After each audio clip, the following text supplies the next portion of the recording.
नमस्कार दोस्तों, एक बार फिर मैं आप सभी के सामने एक बर्निंग इश्यू को लेके आया हूँ, जहाँ पे चूँकि हम जानते हैं कि अभी इस समय आईपीएल का सीज़न चल रहा है और पूरा देश जो है एक तरह से आईपीएल में अपनी-अपनी टीम को सपोर्ट कर रहा है। लेकिन कहीं न कहीं जो पिछली टोक्यो ओलंपिक की जो यादें हैं, जो हॉकी ने जो एक तरह से हिस्टोरिकल विन वहाँ पे किया था और ब्रॉन्ज मेडल हमने बहुत समय बाद हासिल किया था। उसके बाद मैंने आपको अपडेट भी लगातार दी थी और एक डिटेल्ड वीडियो उस पे भी किया था कि जो एफआईएच मतलब जो इंटरनेशनल हॉकी फेडरेशन है, अंतर्राष्ट्रीय हॉकी फेडरेशन द्वारा जो एनुअल अवार्ड दिए जाते हैं, उसमें प्लेयर ऑफ द ईयर और goalkeeper of the year, emerging player of the year, rising star of the year, इस तरह के coach of the year, main section, women section, इस तरह के डिफरेंट कैटेगरी में जो है बहुत सारे जो है वो अवार्ड्स दिए जाते हैं। और इस बार क्योंकि पिछले कुछ समय में आप समझ चुके होंगे और पिछले कुछ समय में मैंने आपको भी अपडेट दिया था इंस्टाग्राम के थ्रू, जहाँ पे सारे के सारे जो है वो इंडियन ने जो है एक तरह से इंडियन जो टीम के प्लेयर्स हैं और कोचेज़ हैं, उन्होंने एक तरह से स्वीप आउट किया है पूरे सारे एफआईएच अवार्ड्स को। तो सारे के सारे 8 के 8 अवार्ड भारत की झोली में आने के बाद भारतीयों के लिए तो भले ही खुशी की एक बात थी, लेकिन कहीं न कहीं जो वोटिंग सिस्टम था, जो एफआईएच का जो वोटिंग सिस्टम है अवार्ड्स को लेते हुए, उस पे कई तरह के सवाल जो है वो खड़े उठ गए हैं। और मैं आपको इस समय क्योंकि जो अ, इंडियन एक्सप्रेस के हवाले से जो खबरें लगातार आ रही थी और उन सब का रिव्यू करते हुए मैंने इस बात को जाना कि कहीं न कहीं जितने भी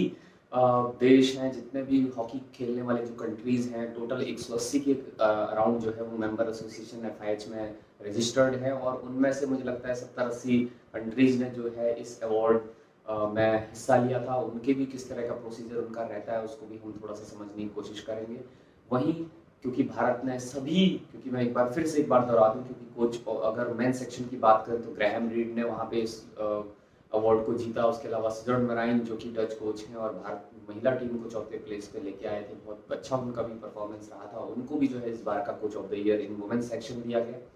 हरमनप्रीत सिंह को दिया गया मेन सेक्शन में, शर्मिला देवी को rising star of the year का वो अवार्ड जो है वुमेन सेक्शन में दिया गया। विवेक प्रसाद सागर एक बार फिर से rising star of the year in main section चुने गए। गुरजीत कौर को एक बार फिर से चुना गया। और मैं अगर बताऊं जहाँ पे प्रियार श्रीजेश और सविता पूनिया दोनों गोलकीपर ऑफ द ईयर के रूप में मेंस और वुमेन्स सेक्शन रिस्पेक्टिवली उनको एक तरह से उनको चुना गया, सिलेक्ट किया गया। तो ये बहुत अच्छी खबर तो भारत के लिए के लिहाज से जरूर थी, लेकिन हॉकी इंडिया के लिहाज से जरूर थी। हर पूरे विश्व ने जो है एक तरह से जितने भी हॉकी कंट्रीज हैं उन्होंने जरूर कॉन्ग्रेचुलेट किया है भारत के इन सब अ, विजेताओं को, अवार्ड पदक विजेताओं या अवार्ड विजेताओं को। लेकिन उसके अलावा उन्होंने कहीं ना कहीं इस एफआईएच के जो ये वोटिंग सिस्टम है उस पर कहीं ना कहीं सवाल खड़े किए हैं और उनकी चर्चा मैं आपसे सबसे पहले करता हूँ, क्योंकि सबसे बड़ा जो क्योंकि पूरा वर्ल्ड जो है वो एक तरह से एक सुर में यही कह रहा है कि जिस तरह का ये प्रोसेस है, जिस तरह का ये पॉइंट सिस्टम है अवार्ड्स को लेते हुए, इसको कहीं ना कहीं एफआईएच को रिव्यू करने की ज़रूरत है। और पिछले कुछ बहुत अच्छे खिलाड़ी, जहाँ पे अर्जेंटीना के गोंजालो पिलाट की अगर मैं बात करूँ तो वहाँ उन्होंने भी जो है एक तरह से उन्होंने कहा है कि मैं निःशब्द हूँ कि मैं क्या कहूँ इन सब चीज़ों को, कि एक ही साथ जो है 8 के 8 अवार्ड जो है वो एक ही देश लेके जाता है। तो ये अपने आप में उन्होंने कहा है कि इस तरह की चीज़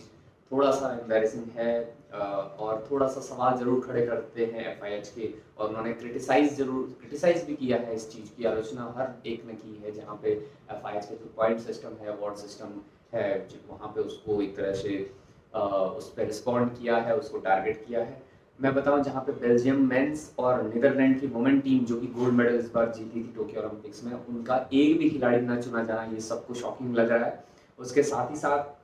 उन्होंने जो है वोटिंग सिस्टम को जो है एक तरह से किस तरह से डिप्लॉयड किया जा रहा है उस पर कहीं ना कहीं सवाल किया है, क्रिटिसाइज किया है वोटिंग सिस्टम को, जो कि इंटरनेशनल हॉकी फेडरेशन द्वारा होता है। और कहीं ना कहीं जो अलग अलग तरह के लोग, ऑस्ट्रेलिया के कैरन ग्रोवर्स जो हैं बहुत बेहतरीन खिलाड़ी हैं, वो भी एक तरह से उनको भी वॉन्डर्ड लग रहा है, उनको भी आश्चर्य एक तरह से हुआ कि ये अक्टूबर के महीने में एक तरह से एफआईएच ने उन्होंने बहुत एक हास्यास्पद तरीके से अपनी बात रखी है कि उन्होंने कहा कि अक्टूबर महीने में ऐसा लग रहा है कि हम अप्रैल फूल की हम बात कर रहे हैं कि इस तरह के जो सारे अवार्ड्स हैं वो भारत की झोली में गए। वहीं हम देखें जहाँ पे एफआईएच ने, क्योंकि पिछले वेडनेसडे को जहाँ पे कि भारत का क्लीन स्वीप दिखाया गया था कि एनुअल अवार्ड्स में भारत ने क्लीन स्वीप किया है, और इसमें जो है पहला एक ऐसा कंट्री है भारत जो कि बन गया है जिसमें सारी की सारी 8 कैटेगरीज में भारतीय खिलाड़ियों ने, किसी एक कंट्री के खिलाड़ियों ने क्लीन स्वीप किया हो हर एक कैटेगरी में। तो ये थोड़ा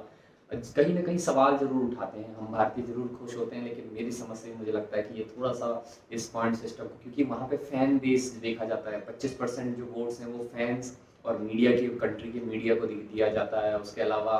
जहाँ पे प्लेयर्स और कोचेस जो है वो भी वोट करते हैं। उसके अलावा अगर हम देखें तो 50% वोट्स जो है लगभग वो एसोसिएटेड मेंबर्स जो हैं हॉकी FIH के, इंटरनेशनल हॉकी फेडरेशन के, वो वोटिंग करते हैं। तो मैंने आपसे कहा कि 50% of the overall result captain और कोचेस का होता है। मीडिया का जो है 25% शेयर होता है, और उसके रिमेनिंग जो 25% है वो between the fans and players जो है वो वहाँ पे दिया जाता है। इस तरह की वोटिंग जो है वो सिस्टम वहाँ पे बनाई गई है।